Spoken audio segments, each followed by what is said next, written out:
Ada satu doa pendek yang diajarkan Allah melalui Al-Quran kepada kita semua.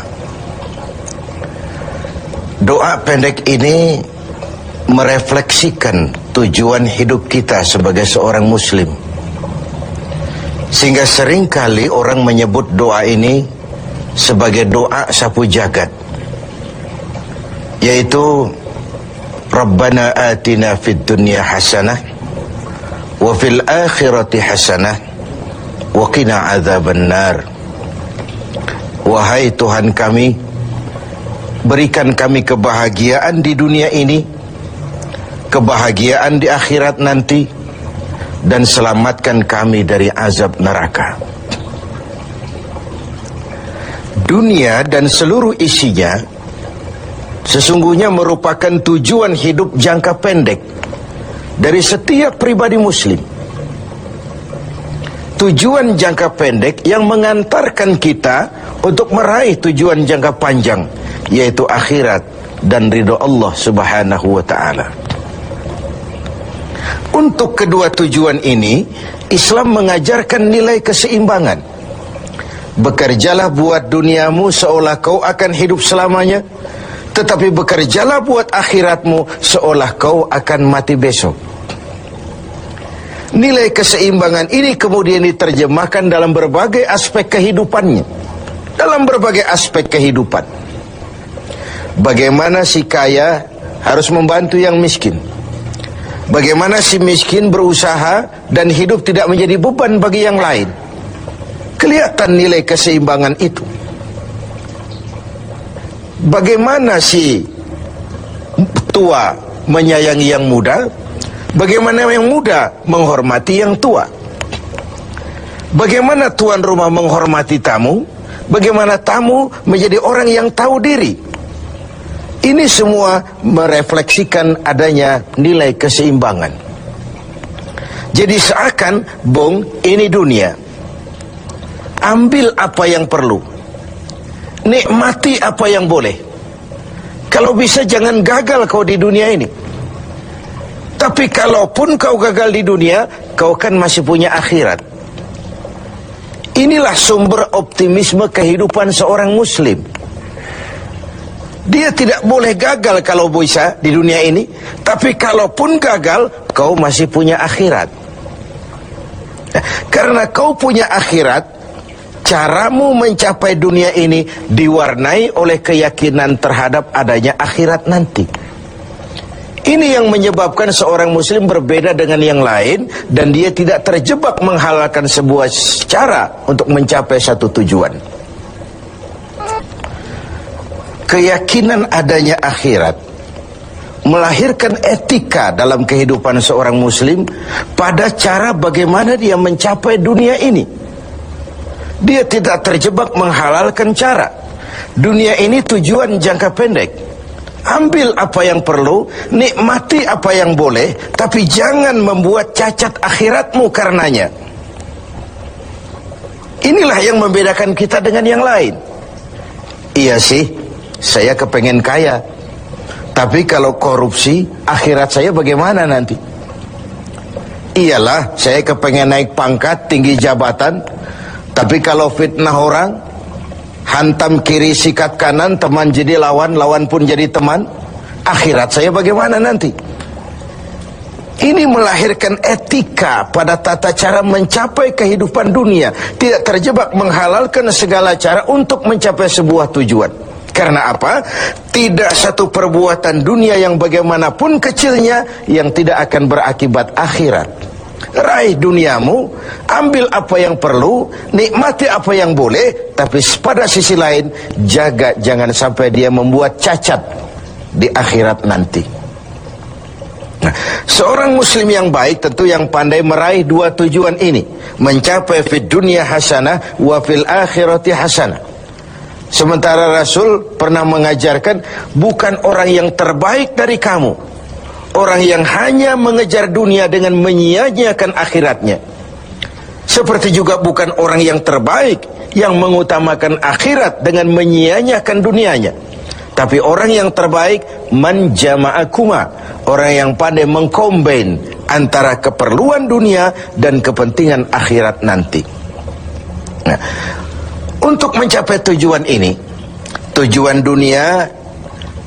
dunia sebagai tujuan jangka pendek bisa dicapai dengan ilmu, dengan sains, dengan pengalaman, dengan nasib.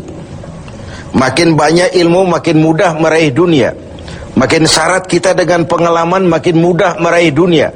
Atau karena faktor nasib, lalu kita bisa meraih dunia. Sementara akhirat hanya bisa diraih dengan prestasi ibadah kepada Allah Subhanahu wa ta'ala. Prestasi ibadah. Jadi dunia kita capai dengan prestasi ilmu, prestasi pengalaman, atau karena faktor nasib. Akhirat kita capai hanya dengan prestasi ibadah kepada Allah Subhanahu wa ta'ala. Kalaupun ada efek dunianya dari solat kita, dari puasa kita, dari haji kita, dari zakat kita, itu sekedar side effect. Tapi sasaran utama adalah akhirat dan ridho Allah. Untuk mencapai dua tujuan ini, Allah memberikan alat untuk mencapai tujuan. Dan dalam kaidah usul fikih dijelaskan bahwa lil wasail hukmul maqasid, alat dan tujuan hukumnya sama. Jadi kalau tujuan ke situ, alatnya harus ada untuk membawa kita ke arah itu. Saudara wajib naik ke loteng. Tidak bisa naik ke loteng kalau tidak ada tangga, maka tangga itu menjadi wajib adanya. Nah, untuk mencapai dua tujuan ini, fid dunya hasanah wa fil akhirati hasanah, Allah memberikan alat kepada kita. Apa alatnya? Dalam surah At-Taubah ayat 111 bisa kita lihat. Innallaha ashtara minal mu'minina anfusahum wa amwalahum bi anna lahumul jannah. Allah telah membeli dari orang-orang beriman diri mereka, harta mereka, bagi mereka adalah surga. Ayat ini merupakan transaksi yang sangat transparan. Transaksi yang sangat transparan. Pembeli Allah, penjual kita orang-orang beriman.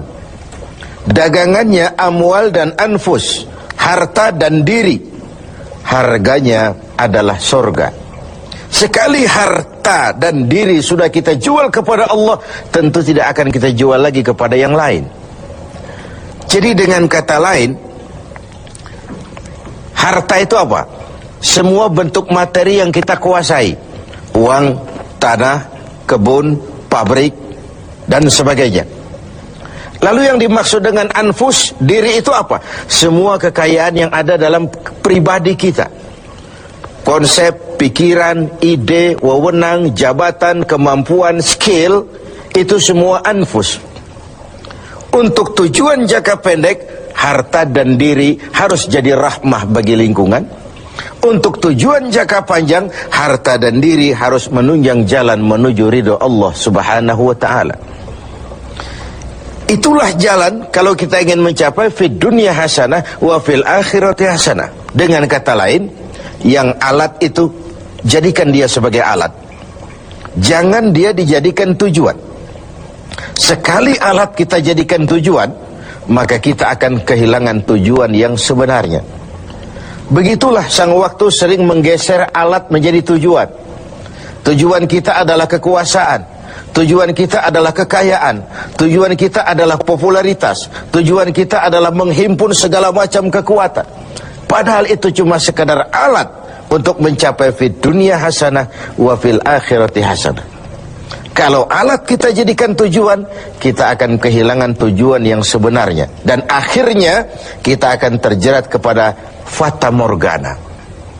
Kita sangka itulah tujuan itu. Kita sangka kita sudah sampai kepada titik yang kita tuju, padahal cuma pandangan yang menipu saja. Akhirnya kita terjerat dalam arus siklus yang berkali-kali diperingatkan oleh Al-Quran. Alhaakumut takatsur.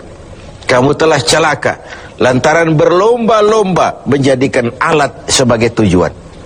Berlomba-lomba menjadikan alat sebagai tujuan. Karena itu, gunakanlah alat sebagai alat untuk mencapai tujuan, dan bukan malah alat yang dijadikan tujuan. Berapa banyak pun harta kita miliki, dia cuma alat. Setinggi apapun kedudukan yang kita capai, dia cuma alat. Sebanyak apapun ilmu pengetahuan yang kita kuasai, dia cuma sekedar alat untuk mencapai fid dunya hasanah wa fil akhirati hasanah. Dengan puasa Ramadan kita harapkan menjadi laboratorium rohani yang membina nilai-nilai keseimbangan. Sebab kalau tidak ada nilai keseimbangan, akan pincanglah gaya hidup kita. Tidak mustahil kita terjebak pada materialisme, hedonisme yang pada akhirnya lagi-lagi mengantarkan kita kepada fata morgana. Semoga ibadah puasa makin menyadarkan kita untuk memperalat yang memang alat dan menjadikan tujuan yang memang tujuan untuk mencapai fid dunya hasanah wa fil akhirat